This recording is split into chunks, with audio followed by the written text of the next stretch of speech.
ઢોલ ઢબુકી ચૂક્યા છે ત્યારે તમામ પક્ષના ઉમેદવારો છે એ પ્રચાર પ્રસારમાં એડી ચોટીનું જોર લગાવી રહ્યા છે। તેવામાં સૌથી ચર્ચાસ્પદ બનાસકાંઠાના ભાજપના ઉમેદવાર રેખા ચૌધરીએ પણ પોતાના મત વિસ્તારમાં જોરશોરથી પ્રચાર શરૂ કર્યો છે। પાલનપુર ખાતે ભાજપની પરિચય બેઠક યોજી હતી, જેમાં રેખાબેન ચૌધરીએ ભાજપ 400 ને પાર જશે તેવો હુંકાર કર્યો હતો અને કહ્યું કે કર્મઠ કાર્યકરોને કારણે ભાજપ 400 ને પાર જશે। જ્યારે 3 વખત જિલ્લાનો પ્રવાસ કર્યો છે, જેમાં તમામનો સાથ સહકાર મળી રહ્યો છે। કોંગ્રેસમાંથી ભાજપમાં આવેલા પાલનપુરના પૂર્વ ધારાસભ્ય મહેશ પટેલે પણ પીએમ મોદીના વિકાસને આગળ ધપાવવા ખંભાથી ખંભો મિલાવી આગળ ચાલવાનું જણાવ્યું હતું।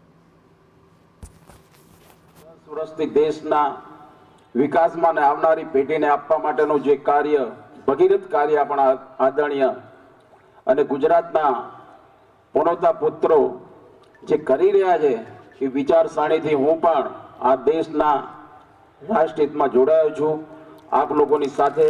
તો મને પણ આજે આનંદ છે આવનારા સમયમાં આપણે સૌ એમના આદેશોનું પાલન કરી બનાસકાંઠાની લોકસભાની સીટ જે 400 ને પાર કરવાની છે ત્યારે હાથ મજબૂત કરવા માટે આપણે સૌ આજથી કટિબદ્ધ થઈએ।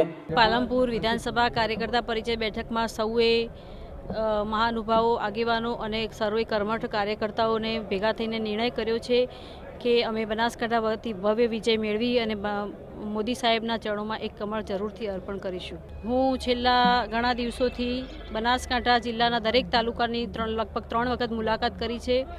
વડીલો, ભાઈઓ, બહેનો, સંતો બધાના ખૂબ આશીર્વાદ મને મળ્યા છે અને ખૂબ વધારે જનપ્રતિસાદ મને મળ્યો છે। એના ઉપરથી મને લાગે છે કે અમે બનાસકાંઠા વતી જરૂરથી ભવ્ય વિજય મેળવીશું।